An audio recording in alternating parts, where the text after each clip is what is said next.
Welcome to the EPG Pathshala program in Linguistics. I am Pramod Pandey, Center for Linguistics, Jawaharlal Nehru University. Today we will discuss the topic Constraint Interaction in Optimality Theory. This is a module of paper 5, Advanced Phonology. In this module we will be concerned with trying to see how the phenomena of epenthesis and deletion work in different languages. The idea is to be able to understand how certain features of epenthesis are realized in different languages on account of differences in constraint interaction.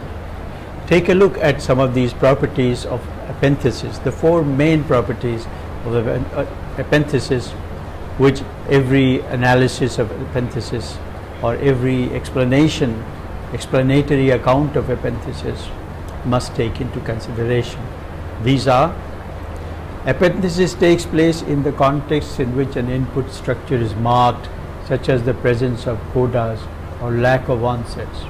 Epenthesis applies minimally, although the input structure may contain multiple marked structures, and although epenthesis can apply in all those contexts, it applies only to the extent that the input structure is not drastically changed. Epenthesis does not apply ubiquitously, so there are exceptions to the application of epenthesis. Epenthesis is realized restrictedly as the minimally marked segment in a system, such as the neutral vowel or the high front vowel e is inserted as epenthesis. So Kage tries to show that all critical aspects of epenthesis are explained in terms of the interaction among four groups of constraints. These are prosodic structure markedness constraints at the syllable level, correspondence faithfulness constraints, alignment constraints, and featural markedness constraints. The various rankings among these constraints gives us all types of epenthesis that are noted above, that we mentioned with the features on the screen.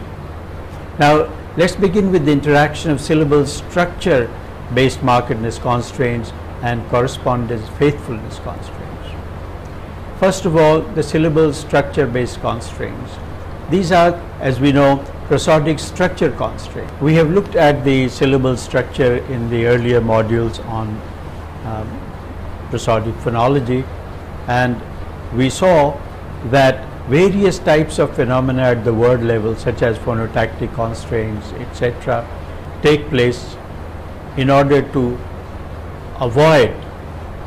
You are already familiar with the tripartite syllable structure with the onset, the nucleus, and the coda.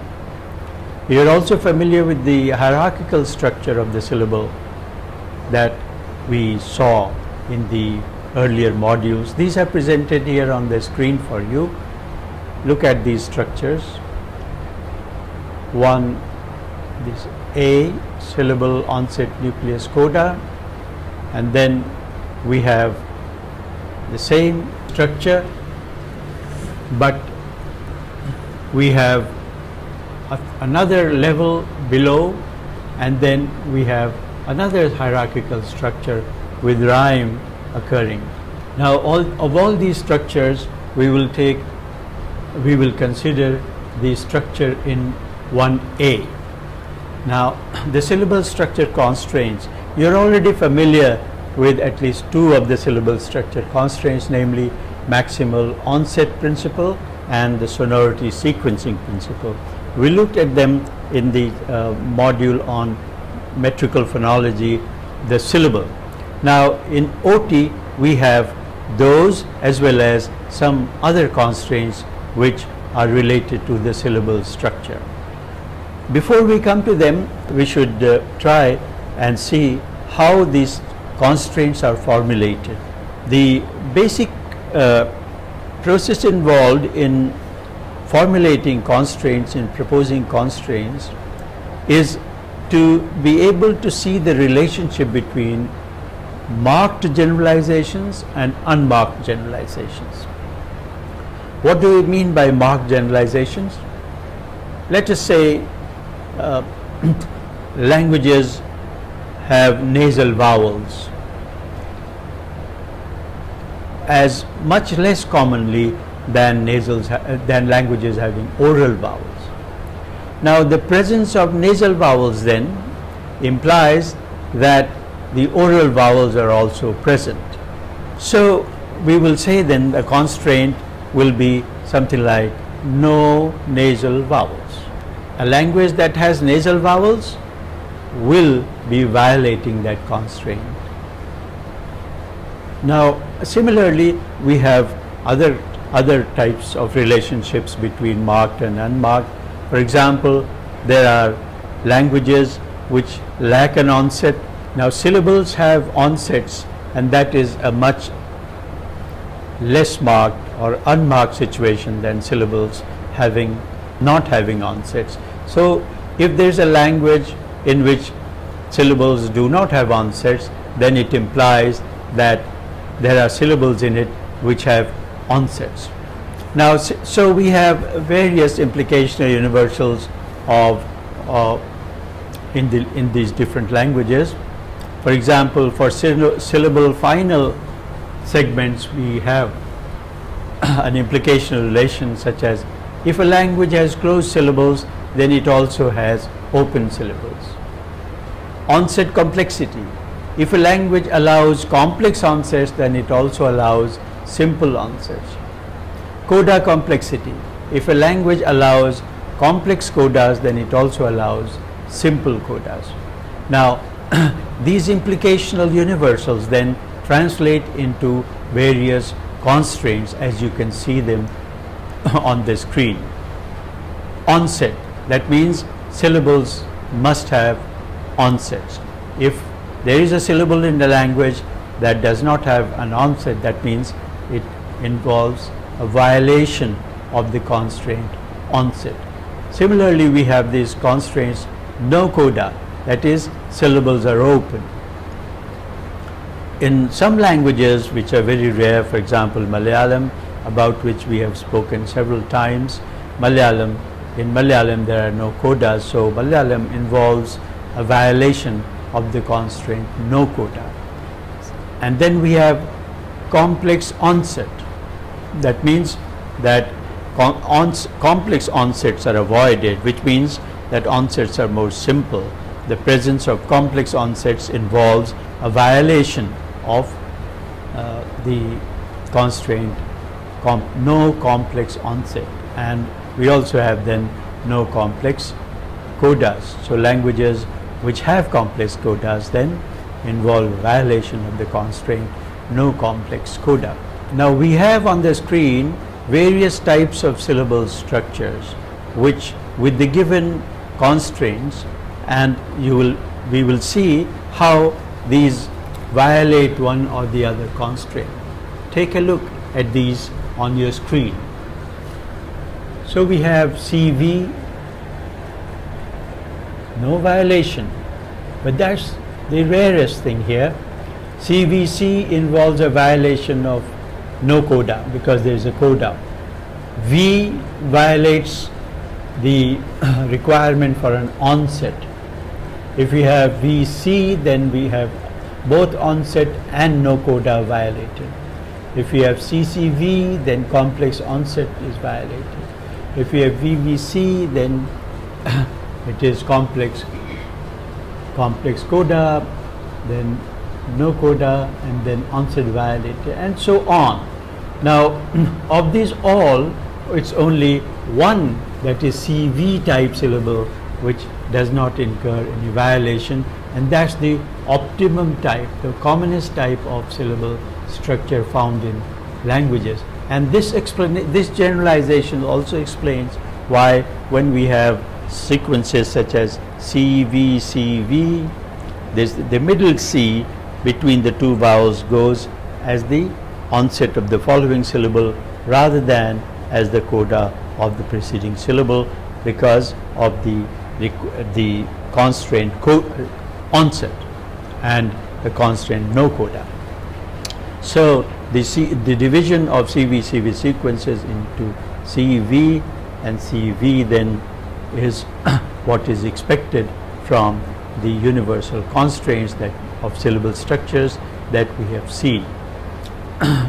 Now it should be possible for us to see that the notion of constraints in optimality theories somehow is linked with the notion of violation. That is, every constraint can be violated in some language or the other, and even in this case we have, suppose we have a sequence CV, then we expect that, going by the theory and its position on the violation of constraints, we should be able to find some examples of CV being divided into CVC and V, and that indeed is the case in some languages, if not everywhere, at least in some context. For example, in Khasi, if we have a vowel being added to a CVC structure, then in Khasi there seems to be a difference between the stem and the suffix preserved, so that CVC plus V does not become CVCV, but rather is kept as CVC and V. Now, so we have this opportunity of taking a look at the various types of constraints and the way in which optimality theory looks at them. Now let us turn to consider the phenomena of epenthesis, which arises out of an interaction between prosodic structure constraints that we have seen relating to the syllable onset, no coda, no complex onset, no complex coda, and correspondence constraints. The two most well-known correspondence constraints that you may already be familiar with are the dip IO and max IO. The dip IO says that any segment in the output must have a dependent in the input. So this allows for to prevent epenthesis from taking place. And then we have max IO, that means every segment of the input must be realized as the output. So the maximum structure of the input should be preserved, should be found, should be manifested in the output. Now this max IO constraint is what is responsible for the deletion not taking place. So if there is epenthesis, that means it involves a violation of dip IO, and if there is deletion, that means it involves a violation of max IO. This way we understand these phenomena.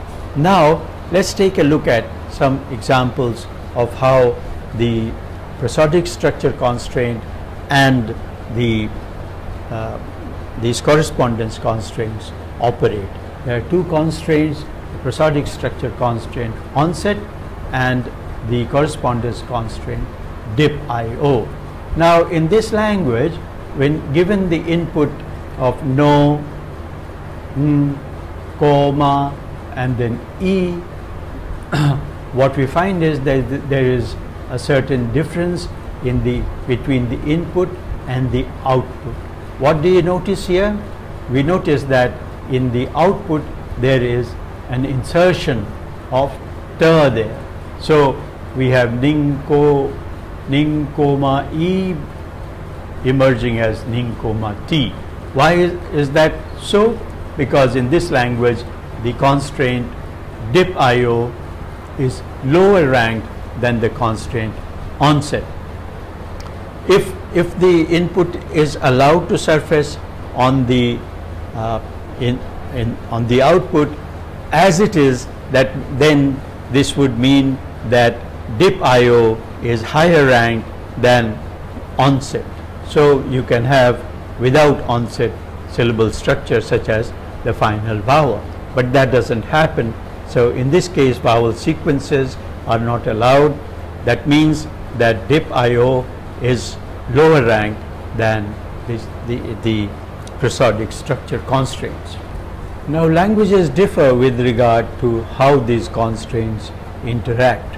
Now whether there is epenthesis, vowel epenthesis, or there is vowel deletion, and there is neither epenthesis or no vowel deletion, all these are decided by the interaction and the constraint rankings amongst faithfulness constraints, which are correspondence constraints, and syllable structure constraints, which are markedness constraints. So look at the various rankings here on the screen to be able to see how the various rankings work. So if the ranking is onset max IO is higher than dip IO, then consonant epenthesis takes place to create an onset. On the other hand, if you have onset dip IO being ranked higher than max IO, then vowel deletion takes place to avoid onsetless syllable. If max IO and dip IO are higher, are dominating over onset, that means neither deletion nor epenthesis can create an onset.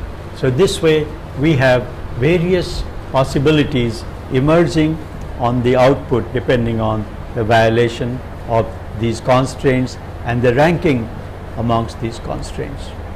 Based on these, then we can work out the ranking among the no coda and complex driven epenthesis and deletion, and we will see how the different rankings and interaction with these constraints, markedness constraints, gives us different results. You have them on the screen. So in 17 you see no coda max IO being ranked higher than dip IO, which means vowel epenthesis takes place to avoid coda, and so on. You have consonant deletion to avoid coda, then we have no coda dip IO being ranked higher than max IO. So this way we have all these different possibilities of ranking, and you can easily do your work, do your exercise to see how these different types of rankings can be worked out to predict what kinds of outputs are possible in different languages. Now to begin with, in the example given from the language Akhin Nincha Kampa, with which we began, where we saw the interaction between, say, onset and dip IO. So the dip IO was lower than onset. This is why we have Ninko Ma E emerging as Ninko Ma T. Now how about the ranking of max IO? The ranking of max IO is higher than dip IO, and there is no way for us to find out whether dip IO and onset IO have any ranking relationship amongst them. They are ranked equal, and so the ranking of max IO above dip IO means that a deletion cannot take place to preserve onset. So if we get the structure such as Ninko Ma T in preference to Ninko Ma E and Ninko Ma with the final deletion, then the kind of ranking that emerges is what you see on the screen. Now a question that arises at this point is that the lowest ranking case here, is it the case that this lowest ranking dip IO is not effective, is inactive completely? We find that that is not really so. Such constraints are actually quite active in different languages, and even in a single language where they do not appear to be active may actually be active. We will try and see these examples here. Now, as we noted at the beginning of this module, that there are certain restrictions on epenthesis, although the input may violate various constraints, markedness constraints, but it is not the case that all the violations then are repaired by some constraint or the other being violated to keep the markedness constraints active in the language. Now take a look at the examples from the language Lenakel, where we have various marked structures coming as the input, and then we will see how they are realized in the output with the minimal violation of the markedness constraints. Take a look at the screen. So we have here 3 examples. One is ta, na, ak, ol. The other is arc, and the third is kam, na, man, na. Now, when we look at these 3 input forms, we find that all of them seem to violate the general constraint about complex. So we have then in the first one, ta, na, ak, ol, we have the beginning ta, na violating the complex, and so we have an insertion. So we get something like ta, na, gol. Please ignore the change from ka to ga. It is on account of some other process of voicing that takes place in this language between vowels or between 2 voiced consonants, but we have only one. So which means that complex onsets are not being allowed. Throughout we will see that this is what is respected in all the cases. Arc is something like ar, gar, garuk rather than argark. So complex codas are also not allowed. And then we have kam, na, man, na. Here we have 2 epentheses in order to avoid complex forms. Now, so the complex then, that is no complex onsets and codas, are dominating dip IO. That means that they are dominating the constraint which does not allow epenthesis. Now it is quite likely that these forms could have multiple violations of dip IO, and but in this language that does not happen. Look at the data on the screen from Lenakel. So we have 2 columns, possible forms with maximal epenthesis. So arc could be aru, garu, gu, but that's not the case.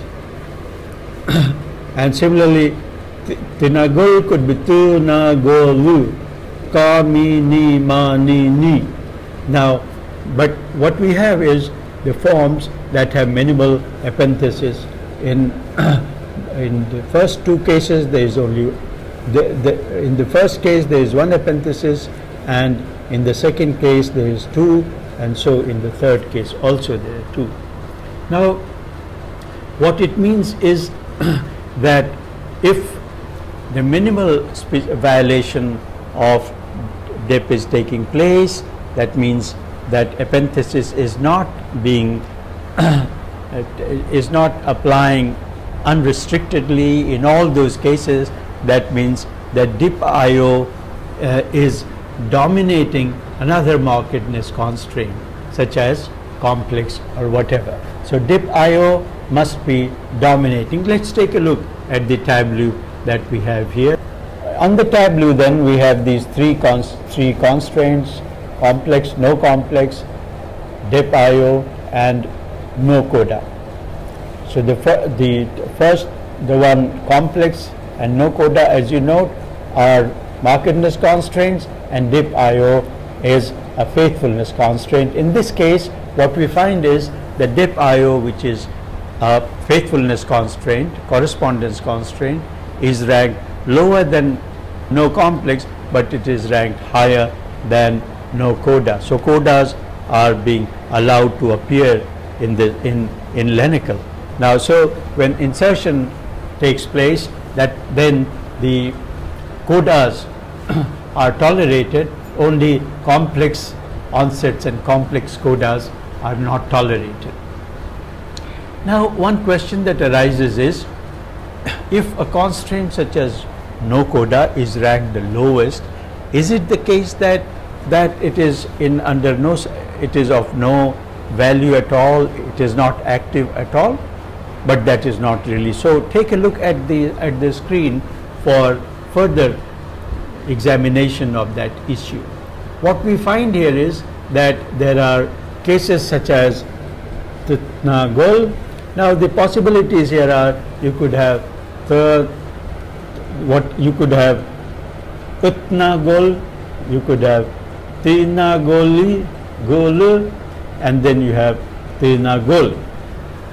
Now when we compare the middle two forms, what we find is that the second form from top is preferred to the third from top on one ground, and that is that no coda in the third form is violated twice. That means that the multiple violations of no coda are not tolerated in this language, which means that no coda is quite active in the language. So in certain forms one gets the idea that the lowest rank form is not active, but that's not the case.